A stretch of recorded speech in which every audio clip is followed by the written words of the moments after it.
Hey, welcome back to the Missing Piece podcast. This is Cruz, and we are with Jared Neiman, the author, of The Missing Piece. It's been a great book, and it's been a great podcast. Thanks. And I think we say it almost in every episode, but thanks for writing it, Jared. For real. The truth is, we've all been pursuing something.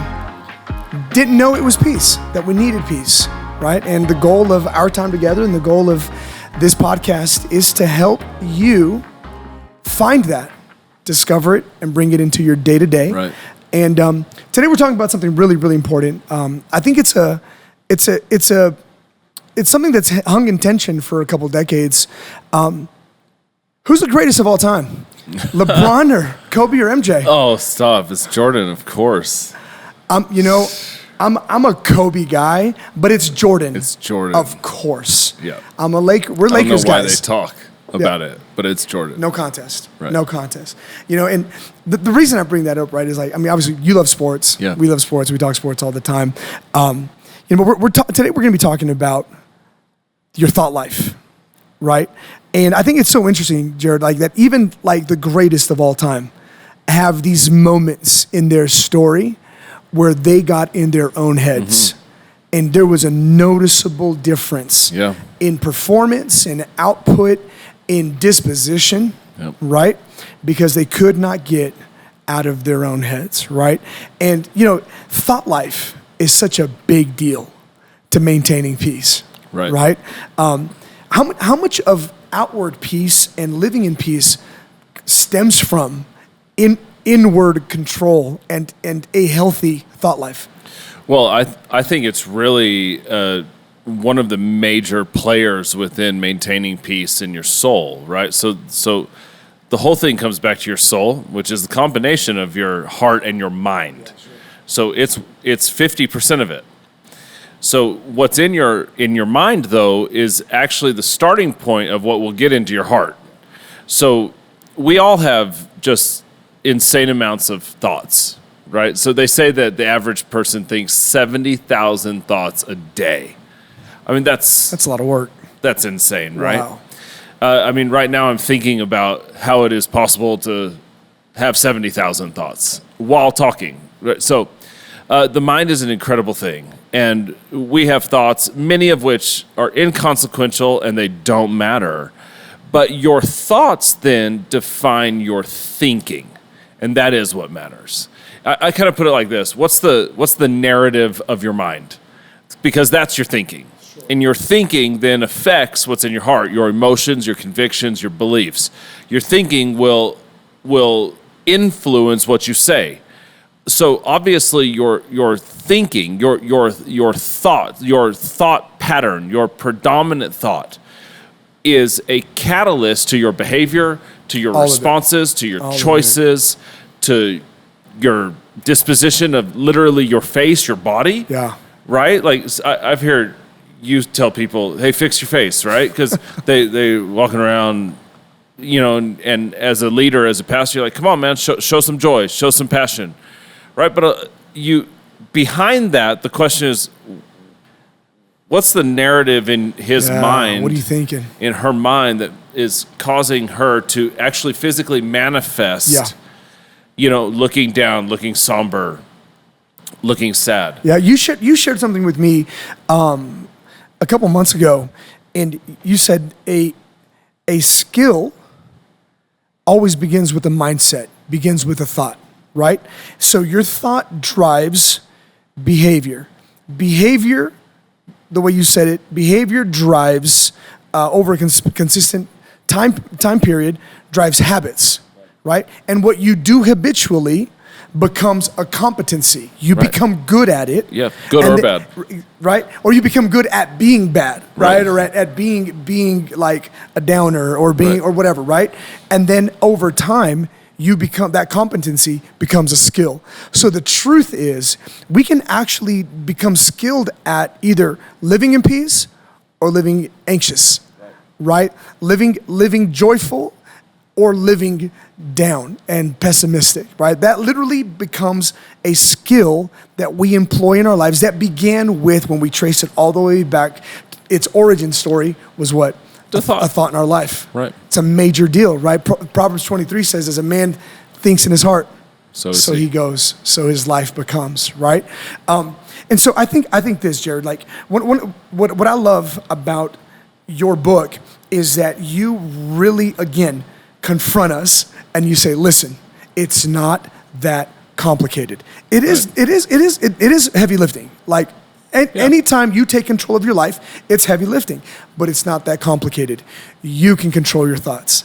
You can drive them. You can grab hold of them. And one of the things that you make such a major point of in the book is that God has not given us the spirit of fear. Now, when we look at that, and that's 1 Timothy, the Apostle Paul, and we can over preach it, but the truth is this, that God has not given us the thought of fear, right? The narrative or the self-talk of fear, but He's given us what? Power, love, and a sound mind. Right. I love your take and what you teach us in the book on what a sound mind is. Can you share that with us real quick?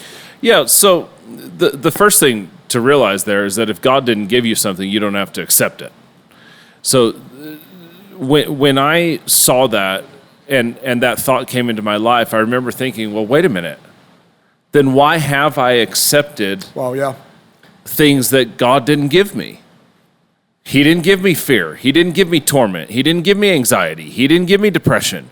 He didn't give me panic. So then why am I giving them power over my mind and my heart? That's great. Why am I exalting them or accepting them as my identity, my way of thinking, my belief, my thought patterns, right?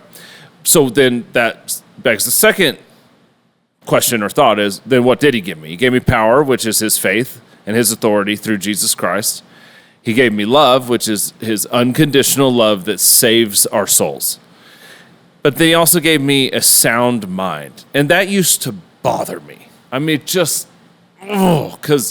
I'm the type of person that will lay in bed at night and have a totally normal day. And then one little thing will happen and the lights will go out. I'll start thinking about that little thing, overthink it, and 10 minutes later, I'm full-blown crazy. I mean, I've worked this thing into the worst-case scenario. My life's going to fall apart. Everybody's against me. This is horrible. It's all terrible. And I bet there's people out there watching 100%. And listening that they're like me. Overthinkers. I mean, you lay in bed at night and your mind was totally at peace when you got in bed. And 10 minutes later, I mean, you've lost it. How much does that dismantle people, right? Like, I mean, so we start talking about like professional athletes and stuff like that. But like when someone gets in their own head, right? You can see the crash and burn, right? The tailspin. Their confidence goes away. They become cynical. They start doubting themselves and the people around them. But what is so important is this. When you study out the word sound mind, of course, we know that the New Testament was written in Greek. So when you look at the original Greek word, it gives you a definition of what it should say to you. And what it says is, it is the ability to discipline and correct your mind. And so to me, that was encouraging. A lot of people don't view the word discipline as encouraging.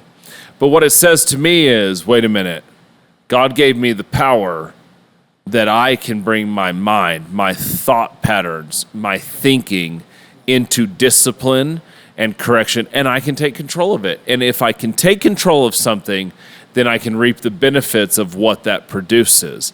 And that's really where it all begins, is understanding that you don't have to accept this. God didn't give you the torment, the sleepless nights, the anxiety. That's not from Him. What He gave you is the ability to take back control of your life with His peace, with His thought patterns, with His mindset, with His identity, and you can correct and discipline your mind, which will then bleed into your soul, your heart, and therefore come out in your life. I think it's incredible that you really highlight that the response, and it's almost in the layout of the scripture, that the response and the resourcing that God gives us to fear is self-control. Because if we think about fear, right? I mean, we're born with what? Two fears. Two fears. Right? Fear of loud noises, fear of falling. Right, everything else is learned, and if we're going to be quite honest, irrational. Right? Most fears are irrational. I'll say it this way: I don't have a fear of heights. I just really like being on the ground. You know what I'm saying? I just really like. I'm just a really grounded guy. Right. You know what I'm saying? Kind of like my thing is, I sit by the ocean, I swim in the pool. Really? You don't swim in the ocean? I'll walk in. You're like, there's sharks in there, dude. Like, no, I got sucked out one time, and I was like, no, I'm good. Wow. The pool's made for swimming. Wow. Yeah, but I think it's so incredible how God really just built it that way, that you will find peace, power, and love, right? When you take control of what's irrationally driving your life out of control, right? Like, so often it's just our mind. It really is, right? And God built it in a way where he gave you and I control. Now, you share some really great perspectives on how to get your thought life under control. When we come back, we'll dig into how to get that thought life and get out of our own heads. Stay tuned.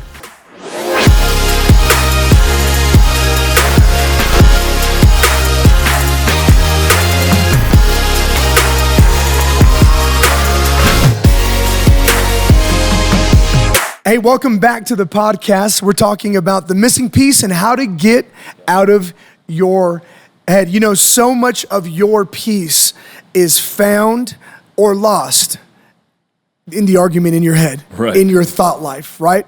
You know, Jared, we talked a lot about just the power of thoughts in the first half of this episode, but I think we really should just dive right into, like, okay, how do I get out of my head? Right? You just said during the break, you just said a really incredible statement to me that just like, it was like an aha moment. It clicked for me. It's like, Cruz, you just got to win the argument in your head. For some of us, we didn't even know that was an option to win the argument in our head. Like, so help us out, man. So there's a narrative that is always playing in your mind, right? It's your predominant thought. So we have 70,000 thoughts, but not every thought is collected and becomes a narrative. Many of them are, though. And those become your predominant thoughts, which begs the question, of course, what's your predominant thought? But what I've discovered is in the disciplining of your mind, that tells me that I need to think about my thoughts, right? So I need to take time to think about my thoughts.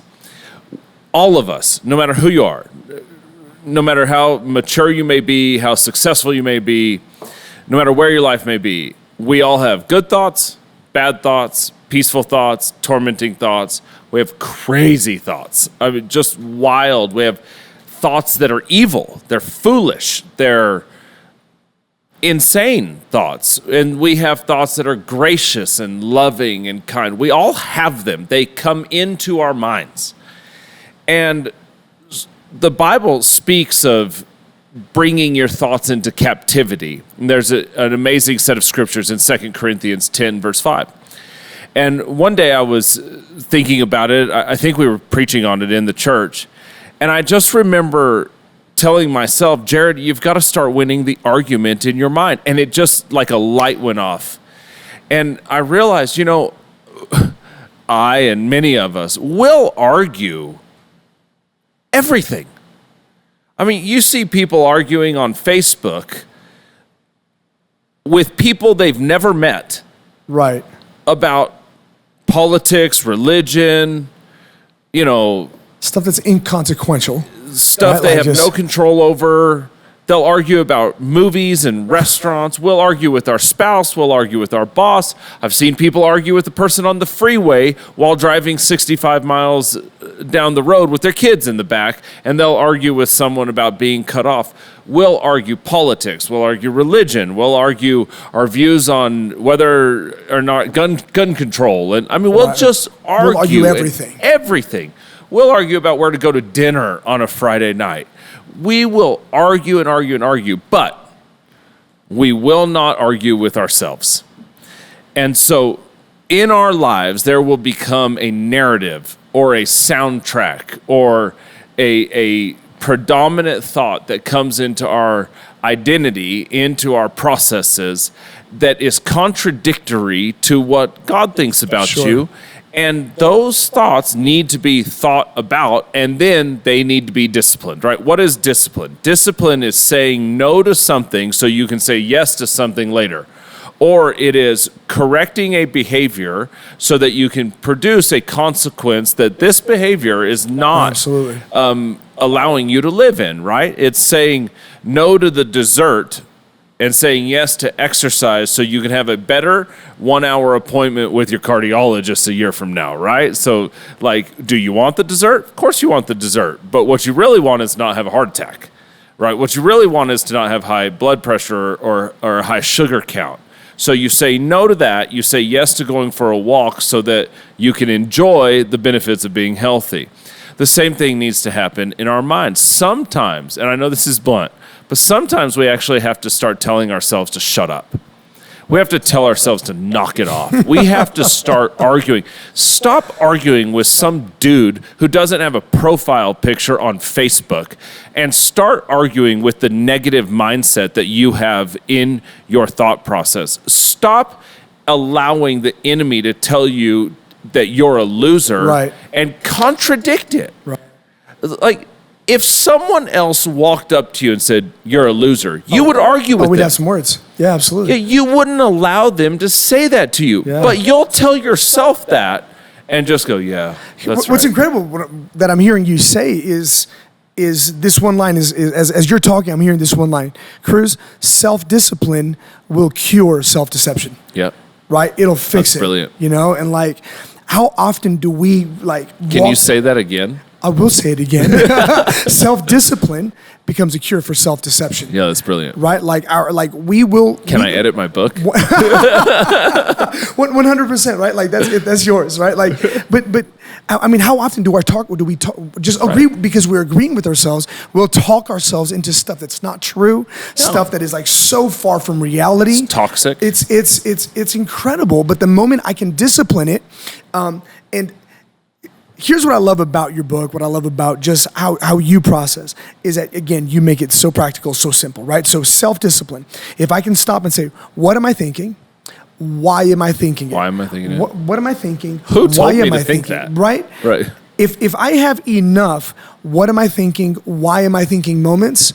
I'll rule out a lot of my what was I thinking situations. Right? And a lot of us, when we look back, they say hindsight is always 20/20, right? Like when we look back in those moments of like, oh my gosh, what was I thinking? Yep. What was I thinking when I did this? What was I thinking when I said that? It probably would have been avoided with a little bit of self-discipline in asking the right questions.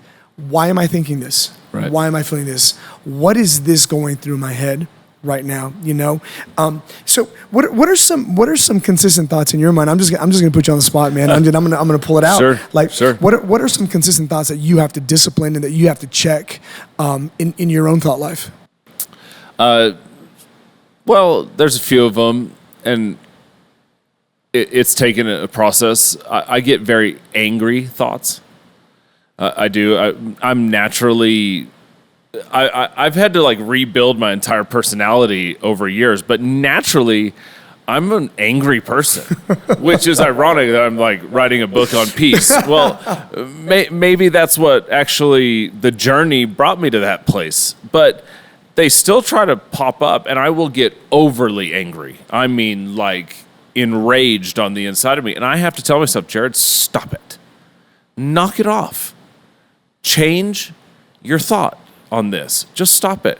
I'm also super pessimistic by nature. I'm like, the glass isn't half empty. It's empty. Toss it out. Get rid of it. It's ridiculous. Why do we even have the glass? Throw the glass in the trash. This is awful. I'm one of those people, and so many people, we fall into this, right? You get home, like your wife's like, how was your day? It's horrible. It's the worst day ever. Was it the worst day ever, or did you have a bad 5 minutes? And you allowed the 5 minutes to have authority over the rest of your day. Well, that comes with your thought process, and you need to confront that.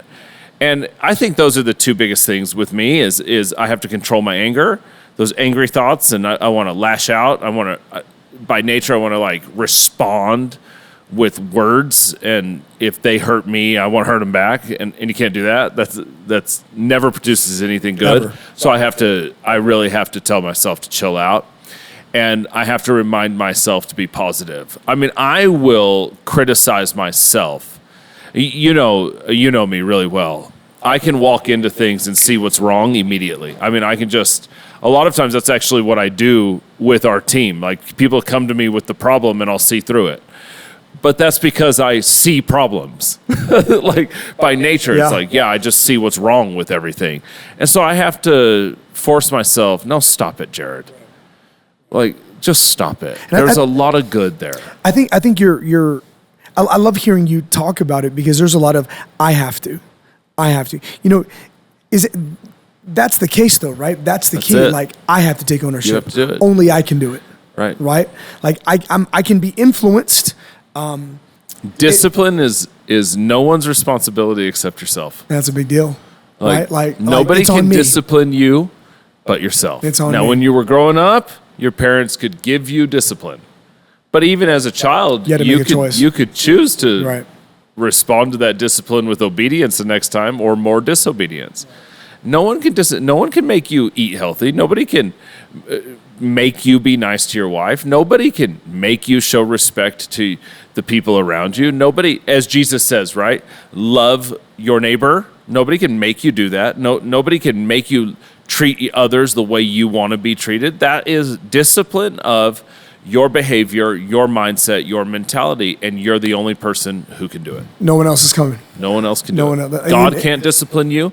The devil can't discipline you. Only you can discipline you. And I think that's such a big deal, right? Because a lot of times we're waiting for external motivators, and we're waiting for external stimulus to change it. But the truth is, at the end of the day, no one can control you.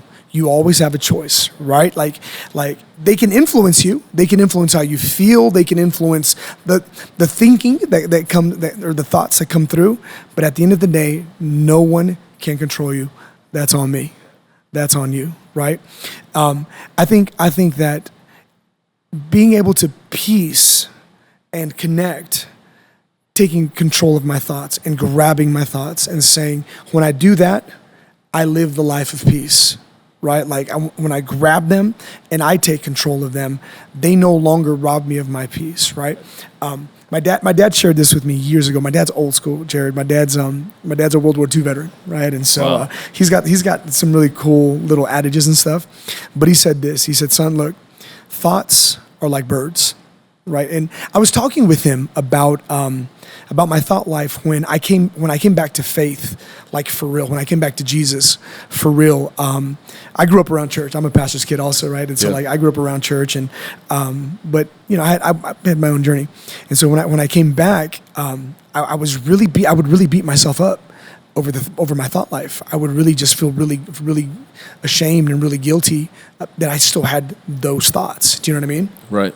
And my dad shared this with me, and he said, "Hey, look, thoughts are like birds. You can't control them. If you go outside here, you can't control a bird from flying over your head. You're going to have a thought shoot through your mind. Right. It's going to happen." But then he said this, "But you can keep them from building a nest, right? You can keep them from building a nest in your head." And I think that's a major takeaway from your book and this portion of your book, that I can go knock those thoughts down, which is literally what the Bible says, right? Right. Like, tear them down. Tear them down. Address them. A thought doesn't have to become your thinking. And there is a huge difference. A thought doesn't have to become your thinking. Your thinking is the pattern. It will produce what you believe and how you behave. Right. So just because you have a thought doesn't mean that thought has to have authority within your mind and within your heart. Right. Now, the thought that you do allow to consistently put on repeat and on heavy rotation, right? Right. Those are the thoughts of God. That becomes your life, and we want that to be the thoughts of God. Yeah. Absolutely. Wow. Hey, well, listen, hopefully your thinking and how you think about what you're thinking was helped and you got some really great value from my time together today with Jared. You know, you can become skilled at living the life of peace. It's not as complicated as we make it. It really starts with right now. I'm going to ask myself, what am I thinking? And why am I thinking it? And what can I do different in my thought life and my thinking? So, hey, why don't you, after you watch this or listen to this, take a moment to think about it. Sorry, a little cheesy, but it makes sense, right? So once again, hey, thank you guys so much for tuning in to the Missing Piece podcast. Jared, thanks so much for spending time with us. You guys, thank you for watching. Thank you for tuning in. So grateful to be on this journey of peace with you. We'll catch you next time.